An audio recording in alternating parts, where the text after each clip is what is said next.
कुछ असामाजिक तत्वों द्वारा लगातार पार्टी के कार्य को बाधित करने का प्रयास किया जा रहा था। ऐसी स्थिति में हमारी पार्टी पे इन चीज़ों का कोई असर नहीं है। हम लोग बहुत मजबूत हैं और राष्ट्रवादी की ताकत हमेशा से जानी जाती है।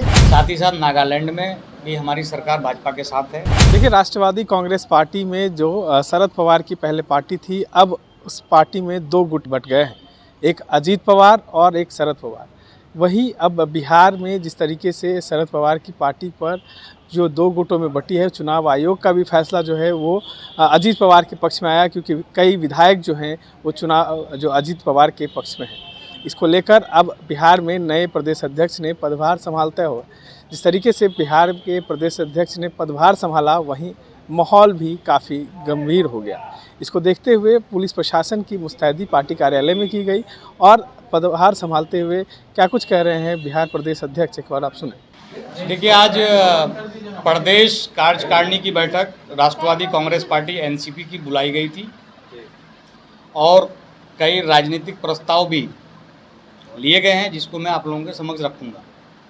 लेकिन कुछ असामाजिक तत्वों द्वारा लगातार पार्टी के कार्य को बाधित करने का प्रयास किया जा रहा था, जिसमें हमने प्रशासन से सहयोग की अपील की और प्रशासन के लोग आए और उन्होंने चीज़ों को व्यवस्थित करने का काम किया। साथ ही साथ पार्टी के राष्ट्रीय अध्यक्ष माननीय अजीत दादा पवार, पार्टी के राष्ट्रीय कार्यकारी अध्यक्ष माननीय प्रफुल्ल पटेल साहब का मैं आभारी हूं कि उन्होंने बिहार प्रदेश राष्ट्रवादी कांग्रेस पार्टी की जिम्मेदारी मेरे कंधों पर सौंपी है और ये मैं अपने नेतृत्व को विश्वास दिलाना चाहता हूं कि आने वाले समय में बिहार प्रदेश राष्ट्रवादी कांग्रेस पार्टी बिहार में एनडीए नीति गठबंधन को अपना रचनात्मक सहयोग देता रहेगा और साथ ही साथ पार्टी के संबंध में जो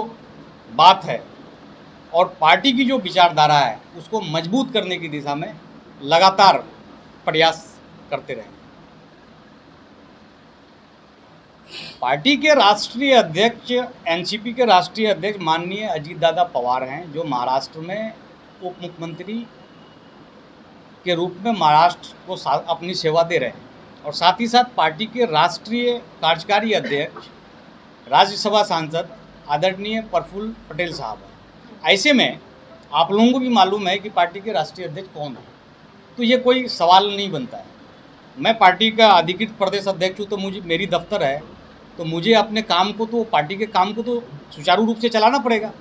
और इसी क्रम में हम प्रदेश कार्यालय आए थे, तो यहाँ पे कुछ यूँ कह सकते हैं कि अतिक्रमणकारी लगातार प्रयास कर रहे थे कि पार्टी के कार्य को आगे ना बढ़ाए, ना चलाया जा सके, पार्टी का जनाधार ना बने। पार्टी कार्यालय का जनाधार कौन होगा? राहत कादरी जी, ये बताइए आप कि आज आप आए तो कौन लोग बैठे हुए थे और किस हैसियत से बैठे हुए थे?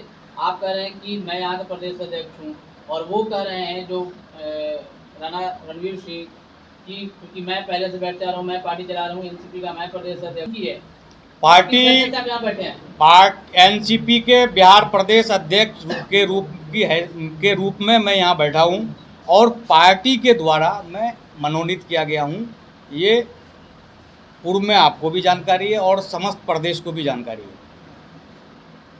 और जहाँ तक आपका सवाल है कि कुछ लोगों का दावा है, ऐसी कोई बात नहीं है। जब मैं कार्यालय में आया तो हमारे वर्कर्स हमारा इंतज़ार कर रहे थे, पार्टी के नेता हमारा इंतज़ार कर रहे थे, क्योंकि हमने प्री में नोटिस दिया था कि हम 17/2/2024 दिन शनिवार को 10 बजे से पार्टी कार्यालय में प्रदेश कार्यकारिणी की बैठक को लेंगे, जिसमें पार्टी से संबंधित कुछ अहम प्रस्ताव लिए जाने थे। उन प्रस्तावों को हमने लिया भी है और कुछ समय के बाद वो प्रस्ताव आप लोगों के समक्ष भी हम भेजेंगे, जिससे आप लोग पूरे प्रदेश में हमारी पार्टी के नीति विचार और आने वाले कल के लिए जो रणनीतियां हैं उनको बताएंगे। पहले पार्टी शरद पवार की मानी जाती थी, इसको आप क्लियर कीजिए। बहुत लोगों को कुछ कंफ्यूजन है, ये चीज में आप क्लियर कीजिए कि पहले शरद पवार पार्टी के नाम से जानी जाती थी एनसीपी, राष्ट्रीय अध्यक्ष वो थे, अब आप कहेंगे अजीत पवार साहब। मैं नहीं कह रहा हूँ जो कॉन्स्टिट्यूशनल अथॉरिटी है इलेक्शन कमीशन ऑफ इंडिया, उन्होंने अपने वर्डिक्ट में स्पष्ट कर दिया कि पार्टी के राष्ट्रीय अध्यक्ष अजीत पवार जी हैं और पार्टी के राष्ट्रीय कार्यकारी अध्यक्ष प्रफुल्ल पटेल जी हैं। ऐसी स्थिति में मुझे जब राष्ट्रीय अध्यक्ष और राष्ट्रीय कार्यकारी अध्यक्ष के द्वारा मनोनीत किया गया है, तो ऐसे में मुझे नहीं लगता है कि इन सवालों का मुझे बहुत ज़्यादा जवाब देना चाहिए। पार्टी कार्यालय हमारी थी और फिर हम आए और अपने पार्टी के नेताओं के साथ, जो कार्यकारिणी प्रदेश के सदस्य हैं, उनके साथ हम बैठक लिए और इसी क्रम में कुछ असामाजिक तत्व थे, कुछ बोलना शुरू कर दिए। ऐसी स्थिति में हमारी पार्टी पे इन चीज़ों का कोई असर नहीं है। हम लोग बहुत मजबूत हैं और राष्ट्रवादी की ताकत हमेशा से जानी जाती है।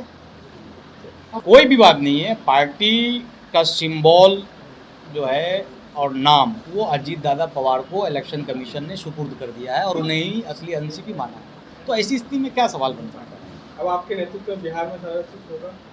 निश्चित रूप से इस वक्त हम देश में एनडीए घटक दल के रूप में काम कर रहे हैं और महाराष्ट्र में हमारी सरकार भाजपा के साथ है, साथ ही साथ नागालैंड में भी हमारी सरकार भाजपा के साथ है और इसी कड़ी को आगे बढ़ाने के लिए, पार्टी की नीतियों को आगे बढ़ाने के लिए और एनडीए सरकार में देश के यशस्वी प्रधानमंत्री आदरणीय नरेंद्र मोदी जी के नीतियों को भी जनता तक पहुंचाने के लिए हम लोग क्रमबद्ध हैं। मैं भी उनको नहीं पहचानता हूँ, वो असामाजिक तत्व हैं। आपको पता है कि आए दिन क्या क्या होता है। पुलिस में आपने कुछ शिकायत की थी? मैंने पुलिस में इस संदर्भ में सिर्फ इतना कहा कि प्रदेश कार्यकारिणी की बैठक हमारी जो है वो 17 को थी और मैंने प्री नोटिस जो है, जो एक होता है कि हमारे पास भीड़ भाड़ हो सकती है, संख्या बल कुछ ज़्यादा हो सकती है, ऐसी में विधि व्यवस्था नहीं बिगड़े, मैंने उनके लिए निवेदन किया था। तो आपने सुना कि अब आगे की कार्रवाई जो है अजीत पवार के जो पार्टी के प्रदेश अध्यक्ष है वो संभालेंगे और बिहार का नेतृत्व करेंगे। इस तरह के तमाम अपडेट्स के लिए बने रहे देशवाणी न्यूज़ के साथ।